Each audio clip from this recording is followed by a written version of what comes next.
Bonjour à tous, chers élèves et chers amis du site aufonddelaclasse.com. Dans cet épisode, nous allons parler de l'écrit de français du bac et en particulier de l'un des deux exercices qu'on peut choisir, la dissertation.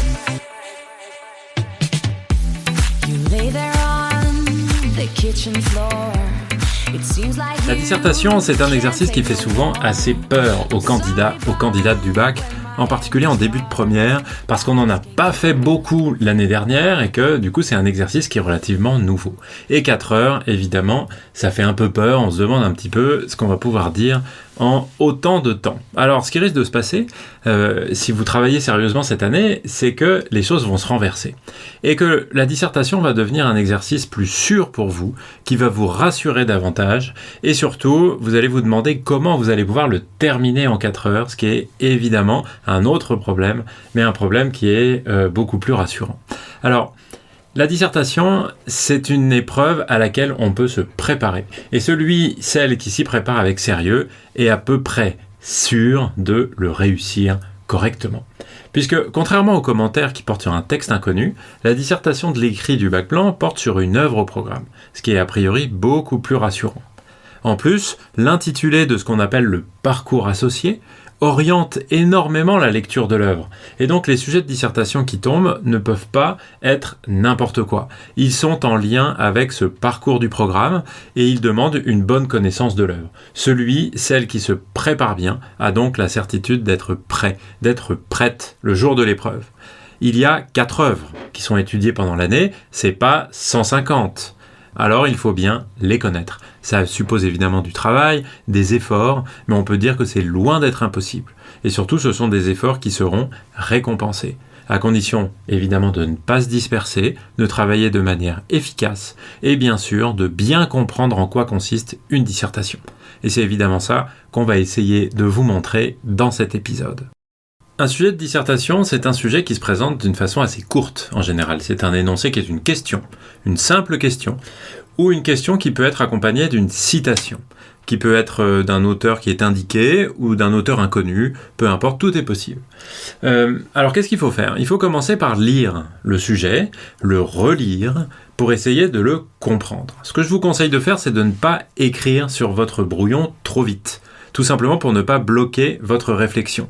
Parce que on a tendance à figer sa pensée dès qu'on se met à écrire et il est ensuite très difficile, si on a commis des erreurs ou si on a réduit le sujet à un aspect trop restreint, de reprendre pied après dans la préparation du sujet.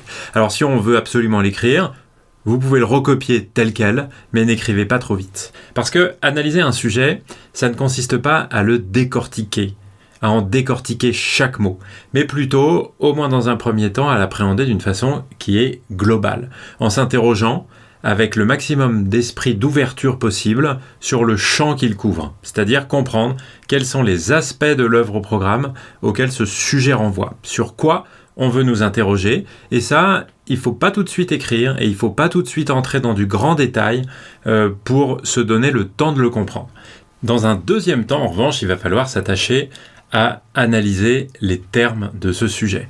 En général, il n'y en a pas beaucoup et il faut vite identifier les termes clés. Parce que finalement, une dissertation, c'est une réflexion qui porte sur les mots précis qui sont cités dans le sujet et pas sur des synonymes ou sur des mots autres. Donc, ce sont des termes qu'il ne faut jamais lâcher, en quelque sorte. Comme un chien ne lâche pas un os qu'il a dans la bouche. Ces mots-là, il va falloir les utiliser tout au long de votre devoir et donc il faut évidemment bien les analyser à ce moment de la préparation du sujet. Alors, ces termes employés, évidemment, ce sont les mots les plus importants, mais il y a aussi d'autres termes, bien souvent, qui sont autour du sujet, des mots de liaison, des adjectifs, des parallélismes ou des oppositions qu'on trouve à l'intérieur de la citation ou dans la question. La question peut posséder aussi un paradoxe, c'est-à-dire dire quelque chose qui est un petit peu étonnant, qui va heurter le sens commun, ce qu'on penserait immédiatement, ou bien des images, il peut être exagéré, il peut proposer des nuances, et tous ces éléments, il va falloir les analyser pour pouvoir comprendre avec le plus de précision possible ce vers quoi le sujet vous cherche à vous conduire. L'objectif, évidemment, c'est de clarifier la signification du sujet et d'en dégager l'intérêt. c'est-à-dire éclairer les présupposés s'il y en a, ses originalités, ses paradoxes. On pourrait dire sur le fond que la dissertation est comme une lunette, comme un instrument par lequel on vous propose de regarder l'œuvre au programme, en regardant une dimension particulière, un enjeu particulier. Et problématiser à ce titre-là, eh bien, c'est mettre en question l'intérêt de regarder l'œuvre au programme avec cette lunette qui vous est proposée par le sujet. Alors pour problématiser un sujet, c'est-à-dire pour comprendre qu'il ne s'agit pas seulement d'une question, mais que derrière cette question, il y a bien un problème intéressant, bien souvent il faut essayer de répondre par oui ou par non à la question qui est posée, au moins quand elle se présente sous la forme d'une interrogation totale, qui permet de répondre par oui ou par non. Si vous pouvez répondre par oui et par non, avec des arguments de bon sens, eh bien, ça prouve qu'il y a un problème. Si on prend un exemple avec le malade imaginaire de Molière, par exemple, que tout le monde, même si vous ne l'étudiez pas ou que vous ne l'aviez pas étudié, connaît à peu près. En tout cas, un exemple facile. Je vous propose le sujet suivant. Une citation qui dit « Il est peu d'œuvres théâtrales où la mort, la maladie, le souci de l'argent soient si continuellement présents que dans le malade imaginaire. » Fin de citation. Et la question, est-ce selon vous une bonne présentation du malade imaginaire de Molière ? Alors, on nous demande si la mort, la maladie, le souci de l'argent, la présence de tous ces thèmes dans cette œuvre définit bien la pièce de Molière. Et vous savez par ailleurs, que vous connaissiez bien ou pas la pièce, qu'il s'agit d'une pièce comique. Alors, bien sûr, c'est une pièce qui parle de la mort, de la maladie. Ça, c'est assez évident, puisqu'il s'agit de mettre en scène un personnage qui a peur de mourir, qui a peur d'être malade et qui est persuadé, même si ça n'est pas vrai, qu'il est malade. Donc c'est bien une pièce qui parle de sujets graves, de sujets lourds. La mort, la maladie, c'est pas une petite chose. Et puis d'un autre côté, évidemment, Molière est connu pour écrire des pièces comiques, des comédies, qui servent à faire rire le spectateur. Le spectateur qui au XVIIe siècle, comme aujourd'hui d'ailleurs, va voir une comédie au théâtre, ou au cinéma aujourd'hui, il y va pour rire a priori, pour se divertir, pour se détendre, et non pas pour parler de thèmes lourds, durs comme la mort, la peur de la maladie, etc., etc. Donc vous voyez qu'on peut répondre par oui. Oui, ça définit bien cette pièce. Et on peut répondre par non. Il y a donc bien un problème. Si vous pouvez, à partir de la question qui est posée par le sujet, montrer qu'on peut rapidement répondre par oui, et rapidement aussi répondre par non, et qu'il y a donc bien une contradiction, alors vous prouvez qu'il y a un problème, et ce problème-là, vous pouvez bien l'expliquer, parce qu'on a envie de le résoudre. Mais alors, c'est quoi Molière ? C'est dur, c'est lourd, c'est parler de sujets difficiles ou bien c'est rire, s'amuser. Eh bien, on va essayer de régler ce problème et le but de notre dissertation, ça va être précisément de peser un petit peu tous les aspects pour essayer de trouver une solution à cette difficulté qui est mise en évidence par la question et la citation qui l'accompagne. Et donc, ce qui va vous permettre de problématiser le sujet, évidemment, c'est de bien connaître les œuvres. Et c'est votre travail de préparation. L'épreuve de dissertation, comme je vous disais au début, elle est rassurante parce qu'on peut la préparer. Mais évidemment, si on ne la prépare pas, en fait, on ne peut même pas comprendre la question qui est posée. Alors, qu'est-ce qu'il faut faire pour s'y préparer ? Eh bien, il faut travailler sur l'œuvre. Ça veut dire que il faut travailler sur le programme, lire l'œuvre complète, travailler sur les sujets du parcours qui est associé, sur la lecture cursive qui vous est proposée en classe par votre professeur, et tout cela, il faut évidemment bien le connaître. Il faut une réflexion préalable sur toutes les grandes questions que pose cette œuvre et que votre cours vous aura évidemment permis de repérer à l'avance et auxquelles vous devez consacrer des fiches de révision. Mais attention, il ne faut pas se contenter de reproduire telles quelles des parties de cours ou des fiches dans votre dissertation, même si elles vous paraissent à peu près adaptées au sujet, parce que c'est le meilleur moyen de sortir du sujet et de ne pas traiter sa particularité. Donc comme je vous le disais au début, ne lâchez jamais les termes du sujet, les mots qui sont contenus dans la citation ou contenus dans la question qui vous est posée. Ces termes-là, c'est à eux qu'il faut répondre et c'est eux que vous devez confronter à votre connaissance de l'œuvre. Donc attention de ne pas sortir de la question qui est posée pour réciter son cours et lâcher ce que vous aviez préparé avant sans souci de la question particulière qui vous est posée. Alors, quand vous commencez à étudier le sujet, que vous avez compris les mots qui le composent, que vous avez compris globalement où on veut vous mener et sur quoi on veut vous faire réfléchir, eh bien, sur votre brouillon, développez les éléments, c'est-à-dire les connaissances, les idées, les références aux œuvres, à l'œuvre en particulier du programme, évidemment, à des scènes, à des chapitres, à des moments, à des éléments que vous avez préparés à l'avance et que vous connaissez bien, et que vous pourrez ensuite exploiter pour construire un plan, et en particulier pour construire les sous-parties, ce qui va devenir, dans le corps de votre dissertation une fois rédigée, des paragraphes. Pour préparer un plan, il faut avoir à l'esprit qu'il y en a de plusieurs types. En gros, le plan dialectique et le plan thématique. Le plan dialectique est en 3 parties. Souvent on dit thèse, antithèse, synthèse, même si on ne sait pas très bien ce qu'on met derrière tous ces mots. Alors souvent c'est une bonne formule si le sujet se présente comme discutable. C'est-à-dire que la formule dit « Pensez-vous que ?» Dans quelle mesure peut-on dire que l'œuvre au programme est telle ? Souvent avec des questions ouvertes, c'est-à-dire des interrogations totales qui demandent une réponse par oui ou une réponse par non, c'est-à-dire un sujet qui se présente comme discutable. Alors ce plan dialectique, il consiste à justifier, puis à discuter, et enfin à dépasser la thèse proposée par le sujet. C'est-à-dire à montrer, grand 1, en quoi cette thèse est juste, grand 2, en quoi elle est tout de même discutable, non pas qu'elle est fausse, parce que ce serait contradictoire avec toute la première partie, mais en quoi elle est discutable, et enfin, grand 3, troisième partie, qu'il serait mieux de poser autrement le problème, c'est-à-dire de sortir des cadres qui étaient imposés, des schémas de raisonnement qui étaient imposés par la question, par la citation, et d'aborder la question sur d'autres bases. Voilà, c'est ça qu'on peut appeler la synthèse, c'est-à-dire il vaudrait mieux dire un dépassement. Voilà. Vous en trouverez plusieurs exemples évidemment sur le site aufonddelaclasse.com dans les parties qui concernent les œuvres au programme et puis aussi sur la page qui est consacrée à la dissertation. Le plan thématique, lui, est une bonne formule si le sujet se présente comme une question ouverte, c'est-à-dire un sujet qui ne présuppose pas une réponse. Ça peut être comment, pourquoi cette œuvre est telle, quels sont...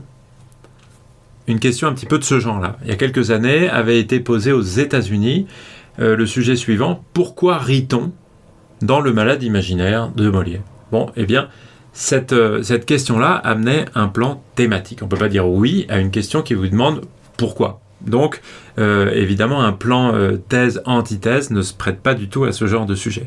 Et donc, dans ce cas-là, le plan thématique consiste à examiner l'une après l'autre les grands aspects du sujet. Et donc les grandes réponses à la question posée, c'est-à-dire à répondre au sujet en le traitant par rubriques. Des rubriques qui sont relativement indépendantes les unes des autres, mais le tout de votre dissertation représentant un ensemble qui répond de manière complète et progressive à la question qui est posée. Un bon plan, quel que soit celui que vous adoptiez, dialectique ou thématique, il doit avoir un certain nombre de qualités. Il doit être cohérent, c'est-à-dire ne pas se contredire, mais au contraire tendre vers l'affirmation de la conclusion, c'est-à-dire une thèse qui est nuancée mais qui est ferme. Il doit être clair, puisqu'on vous interdit d'indiquer grand 1, petit a, etc. Donc on doit toujours comprendre à quel moment on se trouve dans le fil de l'argumentation. Il doit être progressif, c'est-à-dire qu'il va de ce qui est le plus évident à ce qui est le plus subtil. Il va vers ce qui est clair pour tout le monde, à ce qui est de plus en plus quelque chose de complexe et quelque chose qui correspond à ce que vous pensez en définitive pour répondre à la question qui est posée. Et puis il est équilibré, c'est-à-dire que le nombre de parties, de paragraphes n'est évidemment pas un critère en soi-même, mais on attend que les différents aspects d'une question soient traités avec le même soin, c'est-à-dire que on ait un certain équilibre entre les grandes parties pour ne pas qu'une partie paraisse très superficielle par rapport à une autre qui soit extrêmement développée de manière beaucoup plus précise que l'autre. Alors quand on prépare son plan et son brouillon, on doit préparer des sous-parties, c'est-à-dire ce qui va devenir les paragraphes de votre dissertation. Alors Ce qui est conseillé, c'est de le faire de la manière la plus détaillée possible, en prévoyant les références aux textes qui seront utilisés dans chaque paragraphe, mais aussi les articulations logiques du devoir, c'est-à-dire les transitions, qui rappellent ce qui précède et amènent ce qui suit. Voilà ce que je viens de démontrer et voici ce que je vais dire maintenant. Autant que possible, utilisez des connecteurs. Des connecteurs qui peuvent être chronologiques, d'abord, ensuite, etc. Ou de plus, en outre, mais plutôt, si c'est possible, des connecteurs logiques. Donc, en effet, par conséquent, c'est pourquoi, mais, toutefois, néanmoins, ce genre de termes. Vous pouvez les préparer à l'avance, vous en faire des petites fiches pour pouvoir y penser et l'utiliser d'une manière familière le jour de la dissertation. Pour ce qui est des références à l'œuvre que vous allez utiliser dans votre paragraphe, souvent on pense à des citations. Et les candidats, les candidates au bac apprennent par cœur un certain nombre de citations des œuvres au programme. Il faut vraiment ne pas se réduire à ce mode de référence. Une référence à un texte, une référence à un roman, à une pièce de théâtre, à un recueil de poèmes ou à un livre de littérature d'idées, ça peut prendre des formes extrêmement variées. Il peut être question, par exemple, d'évoquer une scène, un moment de la pièce, un moment du roman, de manière très précise, mais sans jamais faire de citation. Et si vous faites ça, ça peut être une référence tout à fait bonne et précise à l'œuvre. On peut éviter les citations et ne pas considérer que c'est la seule manière de faire référence à un texte. Et d'ailleurs, il faut se méfier, apprendre une citation par cœur sans savoir dans quel contexte elle apparaît, ça n'a aucun intérêt et ça ne vous servira jamais à construire quelque chose d'intéressant, de cohérent et de convaincant à l'intérieur d'un devoir type dissertation. Donc, méfiez-vous, apprenez plutôt des citations courtes parce qu'il est inutile d'apprendre des phrases très longues par cœur et surtout, faites-vous un recueil de références à des passages du texte, à des passages de l'œuvre au programme, plutôt que des seules citations à apprendre par cœur. Mais de toute manière, on en reparlera évidemment quand on parlera des œuvres au programme dans d'autres épisodes et sur le site aufonddelaclasse.com. Pendant cette phase de préparation, il va falloir aussi rédiger l'introduction et, si vous avez le temps, évidemment, la conclusion. Alors, rédiger l'introduction, c'est quelque chose de très important et qu'il faut bien travailler durant l'année parce que ça ne s'improvise pas, encore une fois, le jour de l'écrit de français du bac. Alors, une introduction, ça comporte plusieurs étapes. La première consiste, on dit souvent c'est une amorce, à amener le sujet. Non pas en vous appuyant sur des généralités, mais sur un ou plusieurs éléments concrets qui sont en relation directe avec le problème qui est posé par le sujet. Ils peuvent être tirés du contexte historique, de la biographie de l'auteur, d'un passage de l'œuvre par exemple, mais ils doivent à la fois présenter l'œuvre que vous allez étudier, mais aussi amener le sujet. Pour être clair, évitez que votre amorce ne se transforme en page Wikipédia. Parce que sinon, on peut dire tout ce qu'on sait de l'auteur, de l'œuvre, et le faire sur des pages et des pages. Mais ça n'a aucun intérêt. Donc choisissez un certain nombre d'éléments qui soient pertinents pour lancer le sujet. Ça veut dire que pour reprendre Molière dont je vous parlais tout à l'heure, il n'est pas question d'aller raconter toute sa vie, et pourquoi pas parler de son chien, de son chat, de son grand-père, de ses enfants, etc. Non, on va s'appuyer sur des éléments concrets de la vie de Molière, ou de sa situation de dramaturge, d'homme de théâtre à son époque, ou bien de ses pièces antérieures à celles qu'on étudie dans notre dissertation, pour lancer le problème. Mais il faut sélectionner avec soin les éléments qu'on va utiliser pour qu'ils soient en rapport avec le problème qu'on va présenter après, c'est-à-dire avec le sujet. Si vous avez un plan dialectique, eh bien le plus simple, c'est d'évoquer un certain nombre d'éléments qui conduisent à répondre oui, et un certain nombre d'éléments qui vont induire à répondre non. Et de cette manière-là, quand vous amenez le sujet juste après, eh bien, il est déjà problématisé. On voit tout de suite qu'il contient quelque chose de difficile et d'intéressant qu'on va avoir envie de résoudre. Une fois qu'on a fait cette amorce, il faut présenter le sujet. Présenter le sujet, ça veut dire d'abord le reproduire à l'identique, tel qu'il est écrit sur la feuille qu'on vous a distribuée. Ensuite, on l'explicite, on l'analyse brièvement, on l'explique tout simplement, on essaye de définir rapidement les termes clés qui sont employés. Ainsi, on le reformule de manière à faire comprendre son intérêt et sa difficulté. À la fin de l'introduction, on annonce le plan. De la manière la plus claire possible, ça signifie qu'il faut consacrer une phrase complète à chacune des parties. Et n'essayez pas de faire du style, soyez le plus clair possible. C'est-à-dire qu'il n'est pas grave d'être un peu lourd et un peu scolaire pour dire « nous verrons dans une première partie que… » etc. Puis, dans une seconde partie, nous examinerons, etc. Enfin, dans une troisième partie, nous démontrerons que… etc. Voilà, n'essayez pas de jouer avec des points-virgules, avec une ponctuation qui ne serait pas assez claire. L'important, c'est que votre examinateur voit exactement où on va le mener. Quelles vont être les différentes articulations de la démonstration qui est proposée par le candidat ou la candidate. Un mot aussi sur la conclusion. La conclusion, elle a pour fonction de répondre de manière claire, ferme et définitive à la question qui est posée. Autrement dit, la conclusion sert à conclure. Reprenez donc la question que vous avez posée dans l'introduction, au moment où vous avez expliqué la problématique, et en vous appuyant sur les acquis du développement, eh bien, vous répondez à cette question. Ça signifie qu'il faut évidemment en reprendre les mots, et utiliser ces mots dans le bilan que vous dressez pour montrer les résultats de votre réflexion. Ça n'a pas été un bavardage, ça a été une réflexion pour arriver à une réponse. Donc, n'ajoutez pas de nouveaux arguments, n'ajoutez pas de nouveaux exemples, mais répondez. Voilà. Et pour finir, vous pouvez, mais ça n'est pas obligatoire, élargir le débat. Mais il faut veiller à ne pas le relancer de manière, trop artificielle. Parce que ouvrir peut contenir le risque de montrer que vous n'avez pas traité toute une partie du sujet. Et donc, je vous conseille plutôt de prendre la conclusion pour ce qu'elle est, c'est-à-dire à un moment fermé. Et si vous voulez ouvrir, eh bien, faites plutôt un rapprochement avec une autre œuvre que de reposer une autre question qui, souvent, n'a pas beaucoup d'intérêt parce que c'est très difficile de faire ce genre de choses. Quelques conseils un peu pratiques maintenant. Je vous conseille, sur les feuilles de brouillon, de n'écrire qu'au recto.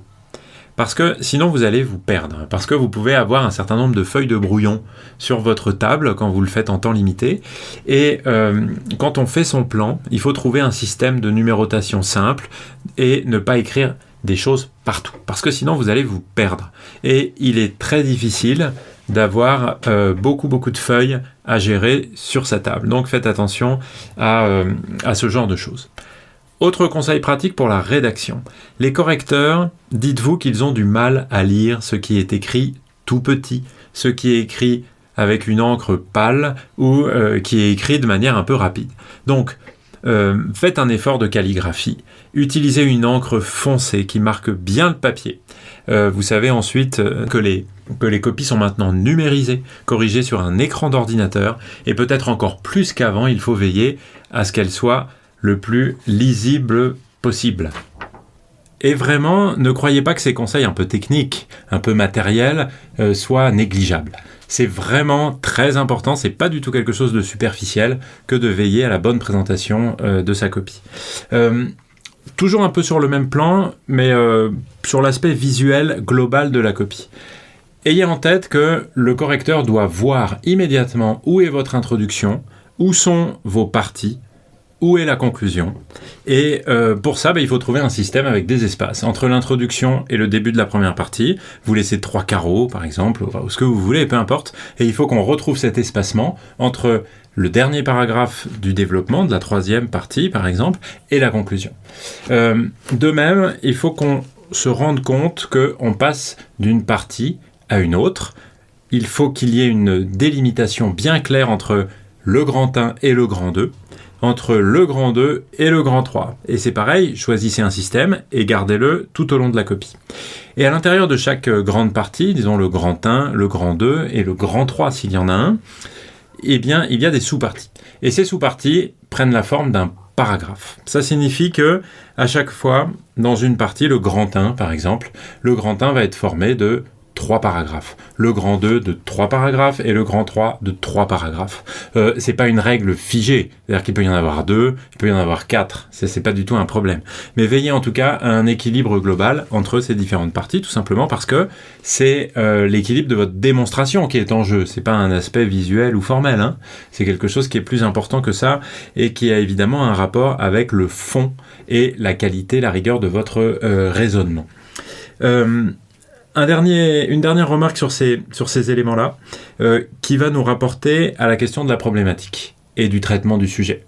Veillez à ce que dans chaque début de paragraphe, c'est-à-dire au début du grand 1 et au début de chaque sous-partie du grand 1, et idem pour les autres parties, vous employez les termes clés du sujet. Si vous voulez être sûr de ne pas être hors sujet ou de ne pas petit à petit vous décaler de la question qui a été posée, obligez-vous à employer les termes du sujet et à reconfigurer leur sens, leur place dans la phrase, leur rôle dans ce que vous êtes en train de présenter à chaque début ou fin de paragraphe. C'est-à-dire qu'à chaque moment où on relance la réflexion, où on explique où on en est, on emploie les termes clés du sujet. Ces termes clés du sujet, quand je vous disais dès le début, il ne faut pas les lâcher, ben ça signifie qu'ils doivent être partout. Je vous conseille de citer ces mots-clés entre guillemets et de vous rapporter pour trouver quelques exemples aux travaux qu'on trouve sur le site aufonddelaclasse.com dans les œuvres au programme ou bien dans la page qui concerne la dissertation. Dernier point, prendre le temps de se relire. C'est un devoir de français. Le baccalauréat, c'est un examen qui couronne l'ensemble de vos études. Il est donc très important de montrer que vous maîtrisez la langue et aussi l'orthographe et la grammaire.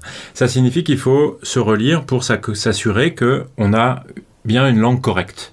Il faut vérifier les accords, tout simplement, les participes passés, le pluriel des noms, des adjectifs, l'accord du verbe avec le sujet, la ponctuation, s'assurer qu'on emploie correctement les connecteurs logiques. Tout le monde connaît ses points faibles dans l'orthographe, donc ayez la possibilité à la fin du devoir de passer un petit peu de temps à faire une relecture un peu systématique des éléments sur lesquels vous savez que vous avez des faiblesses ou que vous pouvez tout simplement vous tromper. Moins il y a de fautes et évidemment mieux c'est. Essayez dans ce cadre-là de ne pas abuser du correcteur type Tipex, blanc ou choses de ce genre-là pour ne pas que votre copie devienne horrible sur le plan esthétique. Mais en tout cas, relisez, c'est très important de veiller à avoir le moins de fautes d'orthographe possible et une langue aussi correcte que possible. Voilà, je conclurai en vous disant tout le plaisir qu'on prend à préparer des dissertations. Évidemment, cette présentation que je viens de vous faire ici est assez générale. Je pense que vous allez l'écouter plutôt en début d'année ou à un moment où vous allez avoir des doutes un peu généraux sur la méthode et sur la manière dont on doit aborder cet exercice. C'est un peu trop général, évidemment, parce qu'une dissertation, ça porte sur des œuvres.